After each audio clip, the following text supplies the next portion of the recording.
नमस्कार, आप देख रहे हैं एबीपी गंगा। मैं हूं स्नेहलता। चलिए शुरुआत करते हैं सुनो यूपी मॉर्निंग एडिशन की। और खबरों के लिए मेरे साथ ही आयुषी भी मौजूद हैं। Over to you Ayushi. बिल्कुल स्नेहलता, और चलिए बुलेटिन की शुरुआत करते हैं इस वक्त की एक बड़ी और खास खबर के साथ। उपराष्ट्रपति उम्मीदवार जगदीप धनखड़ को मायावती ने समर्थन दिया है। मायावती ने ट्वीट करके इसकी जानकारी दी है। आपको बता दें कि मायावती ने अपने ट्विटर में लिखा है कि सर्वविदित है कि देश के सर्वोच्च राष्ट्रपति पद के लिए चुनाव में सत्ता और विपक्ष के बीच आम सहमति न बनने की वजह से ही इसके लिए फिर अंतर चुनाव हुआ। अब ठीक वही स्थिति बनने के कारण उपराष्ट्रपति पद के लिए भी दिनांक 6 अगस्त को चुनाव होने जा रहा है। बीएसपी ने ऐसे में उपराष्ट्रपति पद के लिए हो रहे चुनाव में भी व्यापक जनहित और अपनी मूवमेंट को भी ध्यान में रखकर जगदीप धनखड़ को अपना समर्थन देने का फैसला किया है, और जिसकी मैं आज औपचारिक रूप से घोषणा भी कर रही हूं। तो ये ट्वीट आप देख सकते हैं मायावती का, जिसमें साफ तौर पर यह कहा गया है कि विपक्ष के बीच सहमति नहीं बन पा रही है, और इसकी वजह से बसपा की तरफ से अब एनडीए के उम्मीदवार जगदीप धनखड़ को उपराष्ट्रपति पद के चुनाव के लिए समर्थन दिया जा रहा है। इससे पहले अगर राष्ट्रपति चुनाव की बात की जाए तो उसका भी यहाँ पर जिक्र किया है मायावती की तरफ से, और ये कहा गया है कि जैसे राष्ट्रपति चुनाव में कहीं ना कहीं सहमति नहीं बन पाई थी, वही स्थिति अब उपराष्ट्रपति चुनाव में भी देखने को मिल रही है। और अब एक बार फिर से एनडीए के उम्मीदवार को बीएसपी की तरफ से समर्थन दिया जा रहा है। तो औपचारिक घोषणा भी ट्विटर के माध्यम से मायावती की तरफ से की गई है। ट्वीट करके तमाम बातों का जिक्र उन्होंने किया, चाहे राष्ट्रपति चुनाव की बात की जाए या फिर उपराष्ट्रपति चुनाव की बात की जाए। आपसी सहमति कहीं ना कहीं विपक्ष में नहीं बन पा रही है उम्मीदवार को लेकर, और इसीलिए जिस तरीके का फैसला राष्ट्रपति चुनाव में लिया गया, उसी तरीके का फैसला अब उपराष्ट्रपति चुनाव में भी लिया जा रहा है। साफ तौर पर बसपा की तरफ से समर्थन दिया जा रहा है एनडीए के उम्मीदवार जगदीप धनखड़ को। तो 6 अगस्त को चुनाव होना है, और इसके लिए अब पहले से ही जो समर्थन है बसपा की तरफ से वो एनडीए उम्मीदवार को दे दिया गया है।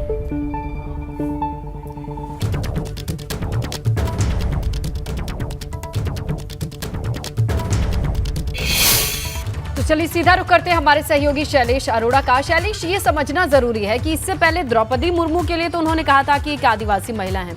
जगदीप धनखड़ को क्या लेकर के ये उम्मीदवार बनाए जाने की घोषणा की जा रही है, इसके पीछे की वजह क्या बता रही है मायावती?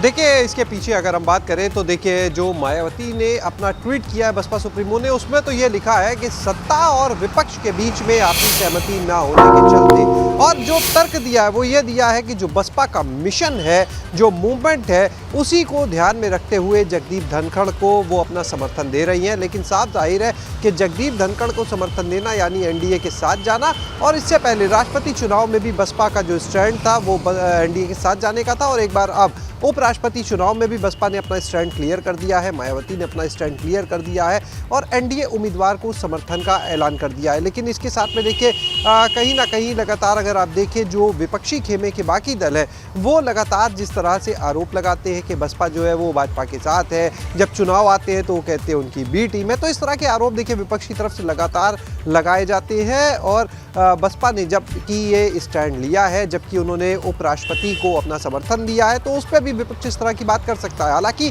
राष्ट्रपति और उपराष्ट्रपति का जो चुनाव होता है उसको कहीं ना कहीं ये जरूर कहा जाता है कि राजनीति से अलग रखें, लेकिन ऐसा होता नहीं है। दूसरी चीज़ आप ये देखें कि अब निगाहें जो है सबकी वो सुभाषपा और शिवपाल यादव के ऊपर है, यानी ओम प्रकाश राजभर और शिवपाल के ऊपर है, क्योंकि इन दोनों की अगर बात करें तो दोनों ने ही जब राष्ट्रपति चुनाव हुए थे तब द्रौपदी मुर्मू जो वर्तमान राष्ट्रपति है उन्हीं को अपना समर्थन दिया था, और उस समय ये लोग सपा के साथ थे। लेकिन अब तो सपा ने इनको पूरी तरह से अलग कर दिया पार्टी से, उन्हें कहीं जाने के लिए स्वतंत्र कर दिया, गठबंधन खत्म हो चुका है। तो ऐसे में देखना होगा उनका स्टैंड क्या रहता है, लेकिन फिलहाल जो हालात है उन्हें देखकर ये मान कर बाकी दलों के लिए क्या रुख रहता है। हालांकि ये स्पष्ट कर दिया मायावती ने ट्वीट करके, वजह भले बहुत स्पष्ट ना हो, लेकिन हाँ, विपक्षी दल हमेशा आरोप लगाते हैं बीजेपी का टीम बी होने का। फिलहाल देखते हैं कि अब 6 तारीख को बाकी और कौन कौन से दल साथ आते हैं। बने रहिए शैलेश। चलिए आगे बढ़ेंगे, अब बात करेंगे तबादलों पर गड़बड़ी और उसके बाद हुए एक्शन की। तो स्वास्थ्य विभाग में तबादलों में पिछले दिनों गड़बड़ी की बात सामने आई, और अब जल्द ही इस मामले में बड़ी कार्रवाई होने वाली है। सूत्रों के हवाले से खबर सामने आ रही है कि प्रदेश के 29 सीएमओ और सीएमएफ पर जल्द एक बड़ा एक्शन लिया जा सकता है, और इन सभी पर स्वास्थ्य कर्मियों के तबादले को लेकर गलत सूचना देने का आरोप है। हाल ही में 48 डॉक्टरों के तबादले रद्द भी करने पड़े और स्वास्थ्य महानिदेशालय ने स्पष्टीकरण मांगा तो जवाब ये मिला कि उन्होंने सिर्फ हस्ताक्षर किए हैं, सूचना रिपोर्ट लिपिकों ने बनाई थी।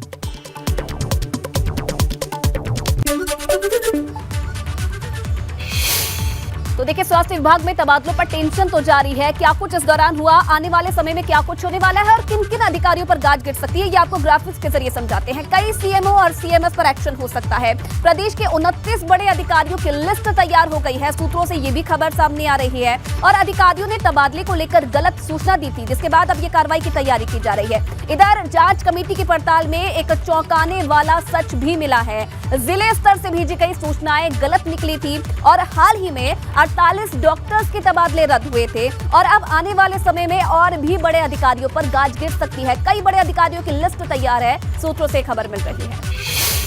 बिल्कुल, सीधा रुख करते हैं हमारे सहयोगी शैलेश अरोड़ा का। शैलेश, ये बताइए, स्पष्टीकरण के नाम पे ये जो पॉइंट सामने आ रहा है कि क्लर्क ने, लिपिक ने ये लिस्ट बनाई थी, हमने तो साहब बस सिग्नेचर कर दिया और हो गया तबादला, ये स्पष्टीकरण चलेगा क्या? देखिए, निश्चित रूप से बहुत ही हास्यास्पद दावे से कह सकते हैं, क्योंकि देखिए अब अगर इस तरह से आप देखें तो तमाम ऐसे तबादले होते हैं जिनकी जो फाइल होती है मुख्यमंत्री के हस्ताक्षर होते हैं, जिनके कई ऐसी फाइल है जो विभाग से जुड़ी हुई होती है उन पर मंत्री के हस्ताक्षर है, अपर मुख्य सचिव के हस्ताक्षर है। तो क्या अगर हम बात करें विभाग की, तो अपर मुख्य सचिव ने अगर कहीं पर हस्ताक्षर किया है और वो ऐसा तबादला है जो शासन के स्तर का है और अगर अपर मुख्य सचिव ये कह दे कि मैंने तो सिर्फ उस पर हस्ताक्षर किए, रिपोर्ट तो नीचे के अधिकारियों ने दी है, तो क्या इससे काम चलेगा? क्योंकि देखिए, निश्चित रूप से कहीं ना कहीं जो जिम्मेदारी होती है वो उस विभाग के उच्च अधिकारी की सबसे पहले, इसलिए क्योंकि उसका काम ही यही है कि अपने अधीनस्थों से कैसे बेहतर काम ले, कैसे वहाँ पर व्यवस्था बनी रहे, यही उनका काम होता है। तो ऐसे में ये कहकर बचना आसान नहीं होगा। अगर कोई सीएमओ है, जाहिर सी बात है, सीएमओ के पास मान लीजिए पूरा एक जिला होता है, अब उस जिले में कुछ भी होगा तो जिम्मेदारी तो उसकी होगी। वो ये कहकर नहीं बच सकता है कि अरे भाई फला लिपिक ने हमें फाइल दी और हमने हस्ताक्षर कर दिए। चेक करना उसका काम है, इसीलिए उसे पूरे जिले की जिम्मेदारी दी जाती है। सीएमएस को इसीलिए पूरे अस्पताल की जिम्मेदारी दी जाती है, एक एक चीज में वो व्यवस्था बनाए और उसके बाद उसको अपने अधिकारियों तक जाए, सीएमओ सीएमएस तक जाए और आगे अगर जो फाइलें जानी है उनको ले जाया जाए। तो निश्चित रूप से एक ये बड़ी लापरवाही हुई है और देखिए तमाम तबादले निरस्त हुए और सिर्फ लापरवाही नहीं होती है इसमें। देखिए, नीचे के अधिकारी, नीचे के जो लोग होते हैं वो कई बार खेल भी करते हैं तबादलों के नाम पर और इसी वजह से मुख्यमंत्री हमेशा ये बात कहते हैं कि ट्रांसफर पोस्टिंग में अधिकारी ना पड़े, उसमें गड़बड़ी ना सामने आए। इसे लेकर कई बार सख्त बड़ी कार्रवाई भी मुख्यमंत्री कर चुके और इस बार भी ये जो कार्रवाई का आप सिलसिला देख रहे हैं तभी शुरू हुआ जब मुख्यमंत्री ने खुद हस्तक्षेप किया। और एक और चीज आपको बताएं कि डिप्टी सीएम ब्रजेश पाठक जो विभाग के मंत्री है, उन्होंने खुद सबसे पहले इस चीज को उजागर किया था। कई बार होता है कि विभागों में चीजों को दबाया जाता है, लेकिन यहाँ पर खुद उन्होंने उजागर किया था जब उन्होंने अपर मुख्य सचिव स्वास्थ्य को एक पत्र और कोई डिपार्टमेंट हो तो चल जाए, लेकिन स्वास्थ्य महकमा एक ऐसा विभाग है उत्तर प्रदेश जैसे इतने बड़े सूबे में, किसी एक गलत ट्रांसफर का खामियाजा कितने सारे लोग भुगतते हैं अगर कहीं डॉक्टर ना पहुंचे तो। खैर, ये गड़बड़ियां सामने आई हैं, कार्रवाई लंबी चलेगी, गाज कहां गिरेगी ये हम नजर बनाए हुए हैं। शुक्रिया शैलेश तमाम जानकारी के लिए। और इधर फिरोजाबाद में 11 करोड़ से अधिक का मिड डे मील का घोटाला सामने आया है। दरअसल प्राथमिक और उच्च प्राथमिक स्कूलों में मिड डे मील बांटा गया। साल 2008 से 2015 तक का ये मामला बताया जा रहा है, जब बेसिक शिक्षा विभाग के मिड डे मील के गबन की विजिलेंस में शिकायत की गई थी और घोटाले की शिकायत शासन में करने पर आगरा विजिलेंस से जांच कराई गई। भ्रष्टाचार और धोखाधड़ी के साक्ष्य मिलने पर सहायक शिक्षक चंद्रकांत शर्मा के खिलाफ विजिलेंस थाने में मुकदमा दर्ज हुआ है। और कैसे ये गड़बड़ी सामने आई, क्या कुछ खामियाजा आने वाले समय में इसका भुगतना पड़ सकता है, तो फिरोजाबाद के अधिकारियों पर ये गंभीर आरोप लगे हैं। कहा यह जा रहा है कि 11 करोड़ से ज्यादा के मिड डे मील का घपला हुआ है। इधर प्राथमिक और उच्च प्राथमिक स्कूलों का ये कारनामा बताया जा रहा है और 2008 से 2015 तक के बीच ये घोटाले के आरोप लगे हैं और विजिलेंस से इस घोटाले की शिकायत भी हुई थी और सरकार के आदेश पर अब आगरा विजिलेंस से जांच हुई और जांच में भ्रष्टाचार और धोखाधड़ी के सबूत मिले हैं। इधर सहायक शिक्षक चंद्रकांत शर्मा के खिलाफ केस दर्ज हुआ है। चंद्रकांत की तैनाती टुंडला के जाजपुर गांव के स्कूल में थी और चंद्रकांत शर्मा की 2008 से 2014 तक की यहाँ पर तैनाती थी। चंद्रकांत शर्मा को जिम्मेदारी स्कूलों में खाना पहुंचाने की दी गई थी। इधर बैंक कर्मचारियों की मिली भगत से घोटाला किया गया है, तो बैंक कर्मचारी भी इस घोटाले में लिप्त माने जा रहे हैं और शिक्षक भी इसमें लिप्त माने जा रहे हैं। तो लंबा चौड़ा एक घोटाला है जिसमें कई विभाग, कई लोग शामिल हैं। इसकी इंटरनल अपडेट्स नितिन उपाध्याय हमारे सहयोगी फिरोजाबाद से जुड़ रहे हैं, उनके पास है। नितिन, एक दो नहीं कई लोगों के शामिल होने की खबर आ रही है, किस तरीके की जानकारी है, कैसे हुआ ये इतना बड़ा घोटाला?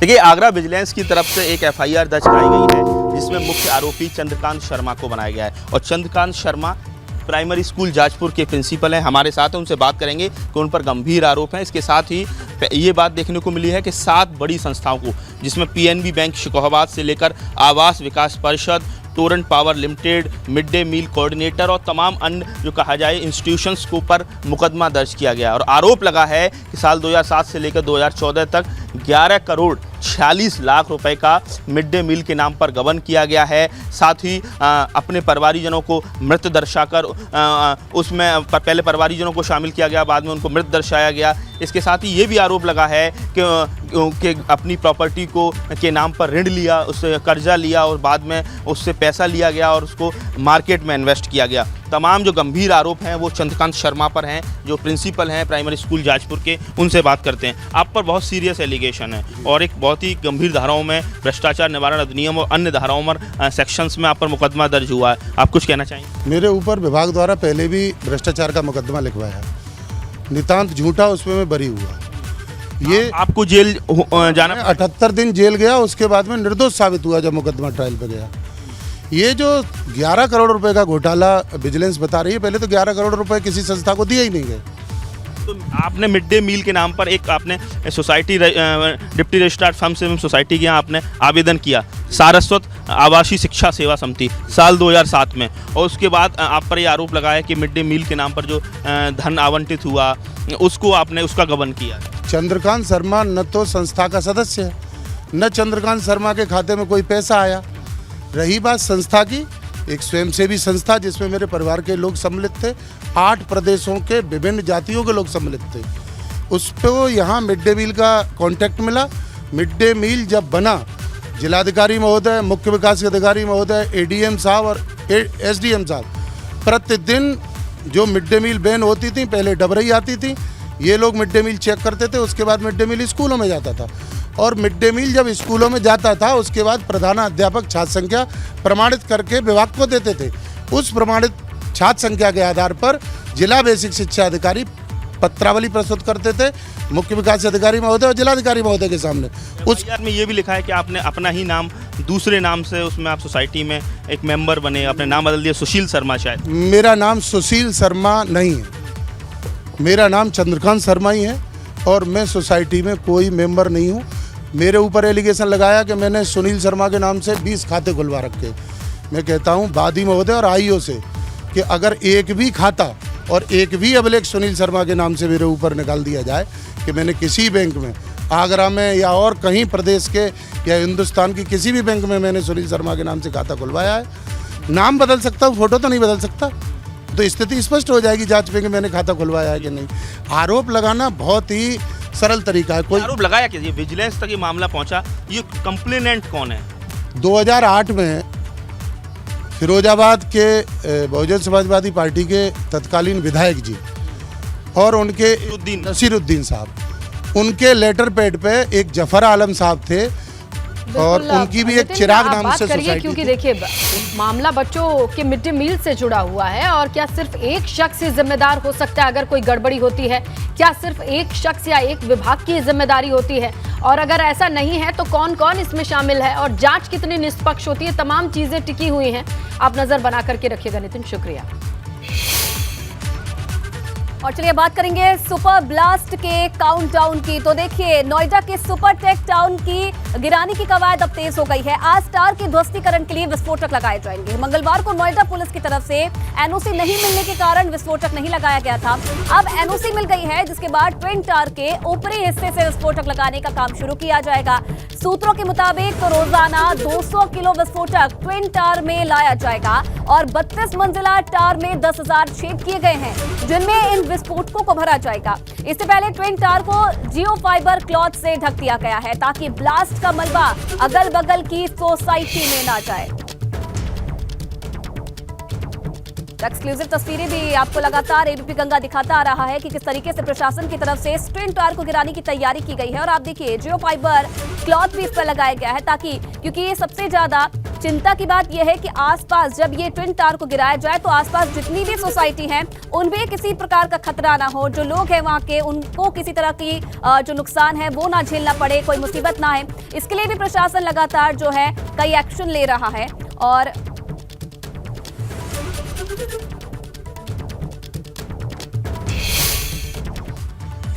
तो देखिए ट्विन टावर का टाइम आउट जल्द ही होने वाला है। आज ध्वस्तीकरण के लिए विस्फोटक लगाया जाएगा। आपको बता दें कि कल नोएडा पुलिस की तरफ से एनओसी नहीं मिली थी, जिसके बाद पलवल से पुलिस की निगरानी में विस्फोटक लाया गया है। एक गाड़ी में जिलेटिन की रॉड लाई गई है और दूसरी गाड़ी में डेटोनेटर मंगाए गए हैं। ट्विन टावर के ऊपरी हिस्से में विस्फोटक लगाया जाएगा और हर रोज यानी रोज 200 किलो विस्फोटक टावर में लगाया जाएगा, जिसके लिए 32 मंजिला टावर में 10,000 छेद भी किए गए हैं। अभी टावर को जियो फाइबर क्लॉथ से ढका गया है ताकि आने वाले समय में जब ये ट्विन टावर को गिराया जाए तो आसपास की जो भी सोसाइटीज है, जितने भी लोग वहां पर रह रहे हैं, उन्हें किसी तरह का नुकसान ना हो, उन्हें किसी तरह की परेशानी ना हो। तो इसके लिए भी प्रशासन की तरफ से पूरे इंतजाम किए गए हैं। बिल्कुल, इसी के साथ आपको बताएं दिल्ली से तस्वीरें मिल रही हैं। हर घर तिरंगा योजना के तहत एक रैली है और ये बाइक रैली है जिसकी तस्वीरें आपके सामने हैं। हर घर तिरंगा योजना के तहत आज़ादी के अमृत महोत्सव, हर घर तिरंगा लहराने की इस मंशा को लेकर के लाल किला से संसद तक ये बाइक सवार लोगों को आप देख सकते हैं, युवाओं को आप देख सकते हैं। अच्छी बात यह है कि हेलमेट भी पहन रखा है।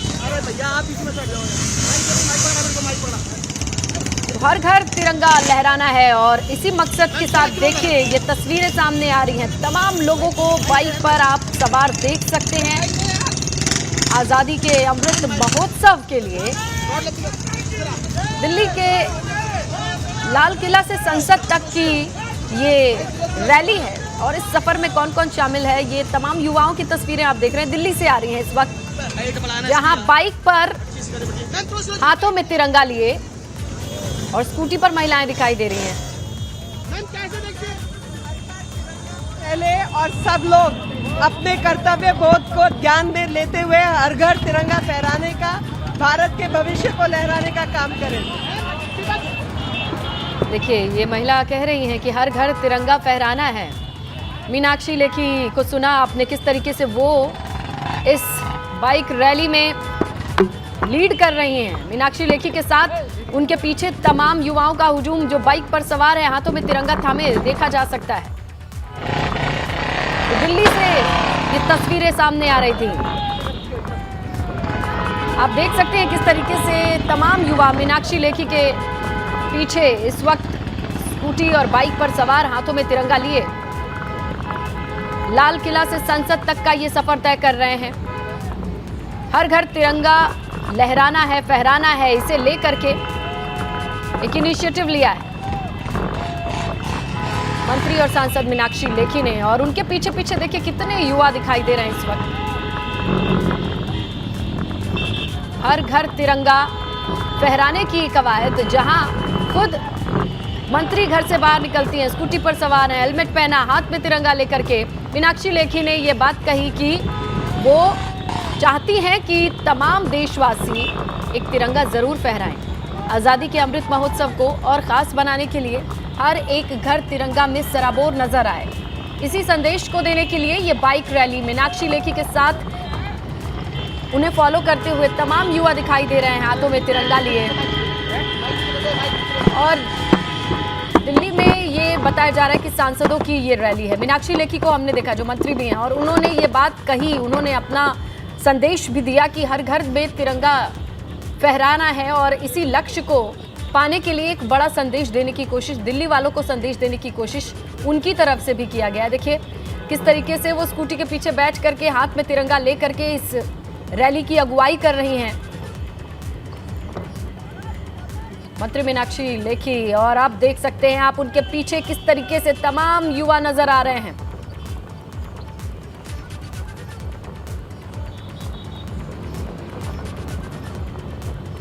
चलिए आपको दिल्ली लिए चलते हैं। तिरंगा यात्रा चल रही है, केंद्रीय मंत्री भी मौजूद हैं मीनाक्षी लेखी के साथ। देखिए किस तरीके से युवाओं का हुजूम इस वक्त बाइक पर सवार होकर के हाथों में झंडा लेकर के दिल्ली की सड़कों पर नजर आ रहा है। ये सड़क है, पहुंचेगी कहां तक? संसद से लाल किला। और इसी के मद्देनजर ये तस्वीरें सामने आ रही हैं।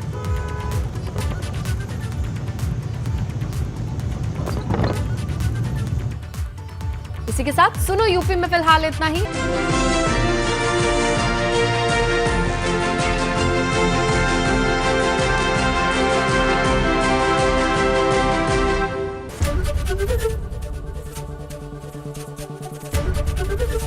एबीपी गंगा, खबर आपकी, जुबान आपकी।